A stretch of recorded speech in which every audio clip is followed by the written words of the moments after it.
জাতির পিতার স্বীকার করেনি বলে এক ছেলেকে খুন করে তার বাপকে বাধ্য করা হয়েছিল ৭৪ সালে ফুটবল খেলতে। ছেলের কর্তৃত্ব মাথা দিয়ে বাপ ফুটবল খেলছে এই বাংলাদেশে। শেখ মুজিবের নামের আগে বঙ্গবন্ধু না বলে জিপ কেটে ফেলা হতো।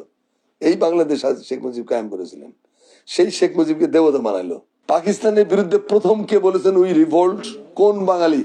পাকিস্তানের বিরুদ্ধে আমরা বিদ্রোহ করলাম, প্রথম কোন বাঙালি বললেন? জিয়াউর রহমান।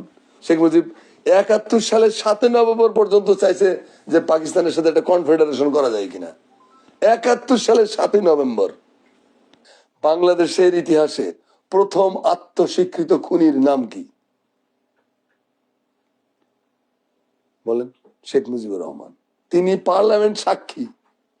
তিনি বলছেন যে সিরাজ শিকদার কোথায়, হত্যা করে এসে রাত্রেবেলা খুন করে এসে সকালবেলা পার্লামেন্টে বলতেছেন কোথায় সিরাজ শিকদার। আরে এ তো ভিলেনের অট্টহাসি, এটা নায়কের অট্টহাসি না। সিরাজ শিকদারের মতো এত বড় একটা প্যাট্রিয়ট, এত বড় একটা দেশপ্রেমিক, এত বড় একটা সমাজকে বদলানোর চিন্তা, রেভলিউশনারি পার্সোনালিটি, সমাজকে বদলানোর জন্য যিনি জীবনটাকে উৎসর্গ করে দিয়ে গেছেন, তাকে খুন করেছেন বিচার ছাড়া। নির্বিচারে গুম খুনের রাস্তা তো শুরু হয়েছে আরো আগে থেকে, জহিরায়ন থেকে, ৩০শে জানুয়ারি থেকে। কিন্তু সিরাজ শিকদারটা চূড়ান্ত পর্যায়ে চলে গেল। তো শেখ মুজিবের দম্ভ, শেখ মুজিবের অহংকার। আরেকটা কি, যে ৭৪ সালের দুর্ভিক্ষে সারা বাংলাদেশে ১৫ লক্ষ লোক মারা গেছিল না খেয়ে। খাদ্যের কোনো সমস্যা ছিল না, মানুষের ক্রয় ক্ষমতার বাইরে নিয়ে যাওয়া ছিল খাবার। কি কেন? সব পাচার হয়ে যাচ্ছে ইন্ডিয়াতে। কিসিঞ্জার বলছিলেন, আমেরিকার প্রধান পররাষ্ট্রমন্ত্রী, যে বাংলাদেশ হলো বটমলেস বাস্কেট, এনে যাই দেই কিছুই থাকে না। এত সাহায্য আসছিল পৃথিবীতে, বাংলাদেশকে অন্তত ১ হাত উঁচু ধান আর চাউল দিয়া, টাকা দিয়া, খাবার দাবার দিয়ে ভরে দেওয়া যেত। পুরো মানচিত্র ১-২ ফিট উঁচু হয়ে যেত। সেই খাবার গেল কোথায়? সব পাচার হয়ে চলে গেছে। তামা, কাঁসা, পিতল, সোনা যা আছে কিছুই ছিল না বাংলাদেশে, সব নিয়ে যাওয়া হয়েছে। দুর্ভিক্ষ দেখা দিল। অমর্ত্য সেন বলেছেন যে এই দুর্ভিক্ষের মূল কারণ খাদ্যাভাব না, এই দুর্ভিক্ষের মূল কারণ অব্যবস্থাপনা। অব্যবস্থাপনার ভেতর তো নিত বিশ্ববরেণ্য মানে বুদ্ধিজীবী। অব্যবস্থাপনার মধ্যে চুরি ডাকাতি, লুটপাট। মৌলানা ভাসানী আওয়ামী লীগের নাম দিয়েছিলেন, এটার আওয়ামী লীগ বাদে নিখিল বাংলাদেশ, নিখিল বাংলা লুটপাট সমিতি নাম দাও।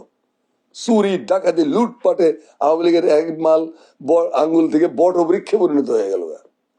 তো তারা ১৫ লক্ষ লোক মারা গেছে। আমার নিজের জেলা কুড়িগ্রামে ৫ লক্ষ লোক মারা গেছিল খাবারের অভাবে। খালি আহারে অবর্ণনীয়। দুদিন মুক্তিযোদ্ধা হিসেবে কষ্টে বুকটা ফেটে যেত যে এইটার জন্য বাংলাদেশ স্বাধীন করেছিলাম আমরা। সেই শেখ মুজিবুর রহমান ৪র্থ সংশোধনী করে সমস্ত রাজনৈতিক দল ব্যান করে দিলেন, সমস্ত সংবাদপত্র ব্যান করে দিলেন। একদলীয় হিংস্র স্বৈর শাসন কায়েম হয়ে গেল। দেশ তো শেষ। মুক্তিযুদ্ধের ৩টা লক্ষ্য ছিল আমাদের: মানবাধিকার, ন্যায় বিচার এবং গণতন্ত্র। এই ৩টাকেই কবরস্থ করা হয়েছে, মাইরা মাটিতে পুঁতে ফেলা হয়েছে। পুঁতে ফেলাইয়া ডিক্টেটরশিপ, এক দল, এক ব্যক্তি, এক দেশ।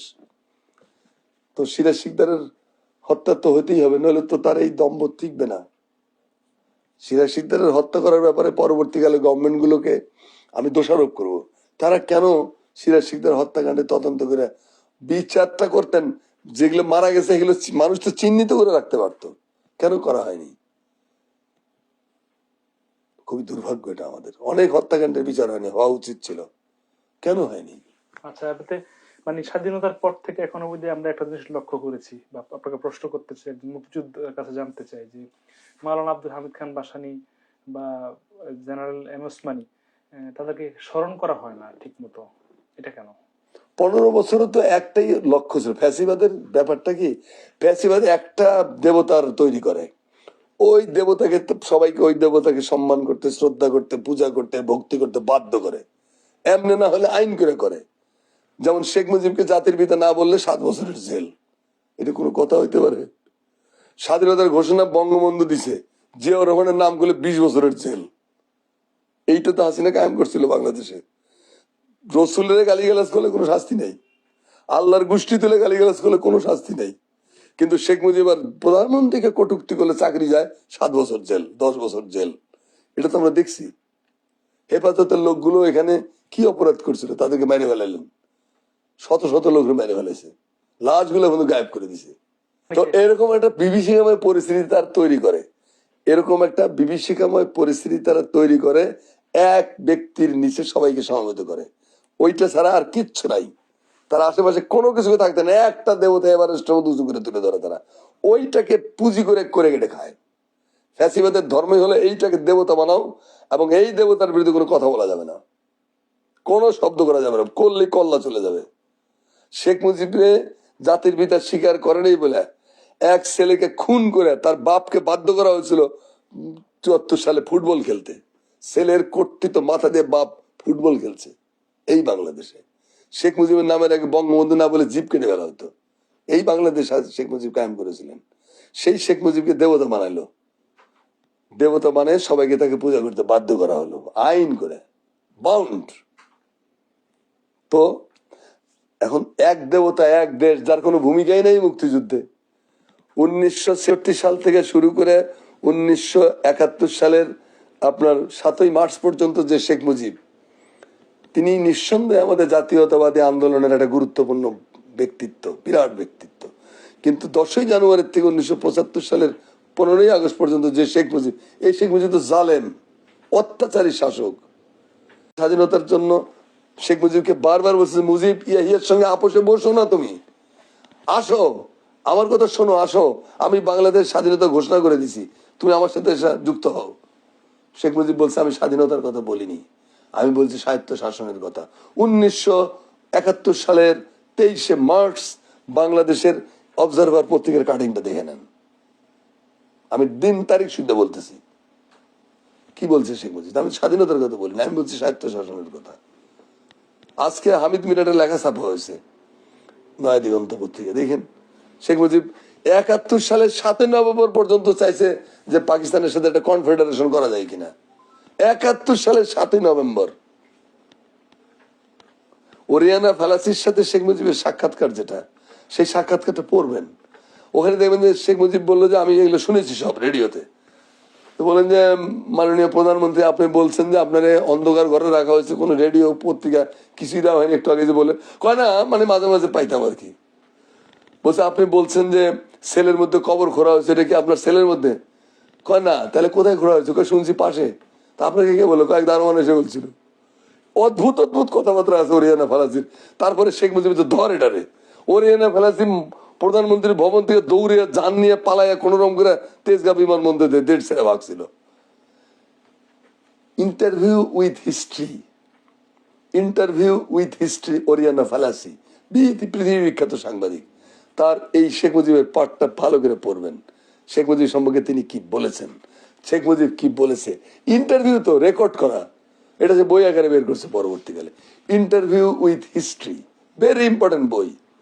তো সেই রকম একজন শেখ মুজিব, তিনিও মৌলানা ভাসানী বললেন যে মুজিবর, তুমি দেশ স্বাধীন হয়ে গেছে, আসো, তোমার ক্ষমতায় যাওয়ার দরকার নেই, তুমি আসো, তুমি আর আমি দেশের সাধারণ মানুষের গান্ধীর মতো ঘুরে বেড়াই, মানুষের সুখ দুঃখ দূর করব, কোথায় অভাব কোথায় সমস্যাটা দেবো, তাজউদ্দিন এরা যারা আসর দেশ চালাক, আর তুমি জাতীয় সরকার গঠন করো, জাতীয় সরকার গঠন করো, সকল দল থেকে লোকজন নিয়ে একটা জাতীয় সরকার গঠন করো, আর তুমি আর আমি চলো দেশের মানুষের কাছে মিশে যাই, আমরা সারা দেশ ঘুরে বেড়াবো, খবরাখবর নেব, মানুষের সুখ দুঃখ তুলে ধরবো, আমরা যেভাবে যেভাবে বলবো সেইভাবে এই জাতীয় সরকার কাজ করবে।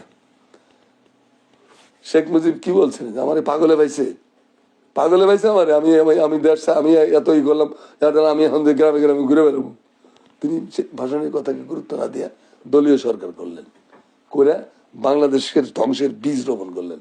আওয়ামী লীগ মানে ছিল লুটেরা। এই আওয়ামী লীগের মানুষ করার জন্য শেখ মুজিব নিজে কি বলেছেন, যে সবাই পায় চোরের দল, আমি পাই চাটার দল, সবাই পায় সোনার খনি, আমি পেয়েছি চোরের খনি। রাগে দুঃখে ক্ষোভে গেছে। খানা তাউর রহমান ছবি বানাইলেন, আবার তোরা মানুষ হ। এই কাদেরকে বলছিল? কারাও মানুষ হয়ে গেছিল সেদিন 73-74 সালে, কারাও মানুষ হয়ে গেছিল এরাই তো। এই আওয়ামী লীগের জন্য তো বলছেন, আল মাহমুদের কবিতায় আছে, 73 সালে লেখা কবিতা, যে স্ট্যান্ডগান কাঁধে নিয়ে হেঁটে যায় 1973 সাল। 73 সাল পর্যন্ত বঙ্গবন্ধু সৈনিকের স্ট্যান্ডগান কাঁধে নিয়ে ঘুরে বেড়াইতো। এইরকম একজন শেখ মুজিব কে দেবতা বানাইতে হলে বাকিগুলোর তো সাফ করতে হবে। ভাসানীকে ক্রেডিট দিলে তো আমি থাকি না, জেনারেল ওসমানীকে ক্রেডিট দিলে তো আমি থাকি না, মুক্তিযুদ্ধের সর্বাধিনায়ক আমার এটা দেওয়া যাবে না। তার সাথে বড় কথা স্বাধীনতার ঘোষক শহীদ জিয়া, শহীদ যে স্বাধীনতা ঘোষণা দিয়েছে, হাসিনা বলতে কোথাকার কোন মেজর, আরে কোথাকার কোন মেজরটা স্বাধীনতার ঘোষণা দিছিল? কোথাকার কোন মেজরের জন্য আপনাদের মতো দলকে কান ধরে মুক্তিযুদ্ধে নিয়ে গেছে জনগণ? আপনারা তো পাকিস্তানের সাথে থাকতে চেয়েছিলেন। শেখ মুজিব তো তাজউদ্দিনকে বলেছে কিছু দরকার নেই, তুই ওই 27 তারিখ হরতাল দিয়ে পালন করিস আর নাকে তেল দিয়ে ঘুমাগা। কেন বলছিলেন যে আপনি আমাদের রেকর্ডের বক্তব্য দেন, হোটেল ইন্টারকন্টিনেন্টালে যে বিদেশিতে জানাই দেবো, আপনি স্বাধীনতার ঘোষণা আমাদের একটা কাগজ লিখে নিয়েছেন, ওকে স্বাক্ষর দিয়ে দেন। শেখ মুজিব দেন নাই, বলছিলেন যে এগুলো দরকার নেই, এগুলো করলে আমার বিরুদ্ধে রাষ্ট্রদ্রোহিতার মামলা হবে, যা তুই ওই 27 তারিখে পারলে একটা হরতাল ডাকিস। দেশের জাতির পিতা স্বাধীনতার ঘোষণা করতে চাচ্ছেন না, তিনি স্বাধীনতার বক্তব্য দিতে চাচ্ছেন না, স্বাক্ষর করতে চাচ্ছেন না, রাষ্ট্রদ্রোহিতার মামলার ভয়ে ভীত। রাষ্ট্রদ্রোহিতার মামলা, আপনি দেশ ছেড়ে নতুন দেশ বানাবেন, আপনার রাষ্ট্রদ্রোহিত হইলে কি না হইলে কি, আপনি তো রাষ্ট্র তো ভাঙতেই যাচ্ছেন, আপনি তো নতুন দেশ তৈরি করতে যাচ্ছেন। তাহলে এরকম একটা ভুয়া এবং অর্ধ ভুয়া, হাফ সত্য হাফ মিথ্যা, এরকম একটা ব্যক্তিত্বকে নিয়ে প্রচুর বিতর্কিত চরিত্র আমাদের ইতিহাসে শেখ মুজিব। আমি মনে করি অনন্তকাল না হলেও আগামী হয়তো 1-2 জেনারেশন পর্যন্ত এই বিতর্ক চলবে, চলুক, স্বাস্থ্যকর বিতর্ক ভালো। শেখ মুজিবের অবদানকেও খাটো করতে চাই না, তার ভূমিকাকেও আমি ছেড়ে দিতে রাজি না। তো এরকম একটা লোকের দেবতা বানাইতে হলে আইন জারি করে এগুলো ক্লিন করা হয়েছে। জেনারেল ওসমানীর নাম নিলে কবিরা গুনাহ হতো, জেনারেল মৌলানা ভাসানীর নাম তো নেওয়া যায় না। আর জিয়াউর রহমান সম্পর্কে স্বাধীনতার একজন মহান ঘোষক, 25শে মার্চের রাত্রে এক নেতা সুটকেস গুছায় বসে আছে, পাকিস্তান আর্মির কাছে সারেন্ডার করবে এই জন্য, আর একজন জীবনের ঝুঁকি নিয়ে ক্যান্টনমেন্ট থেকে বেরিয়ে সোজা বলছে উই রিভোল্ট। তাহলে পাকিস্তান বাহিনীর কাছে আত্মসমর্পণকারী প্রথম বাঙালির নাম কি? জবাব দেন। পাকিস্তান বাহিনীর কাছে আত্মসমর্পণকারী প্রথম বাঙালির নাম কি? নিশ্চয়ই শেখ মুজিবুর রহমান। পাকিস্তানের বিরুদ্ধে প্রথম কে বলেছেন উই রিভোল্ট? কোন বাঙালি? পাকিস্তানের বিরুদ্ধে আমরা বিদ্রোহ করলাম, প্রথম কোন বাঙালি বললেন? জিয়াউর রহমান। প্রথম কোন বাঙালি বলে আজকে আমরা স্বাধীন?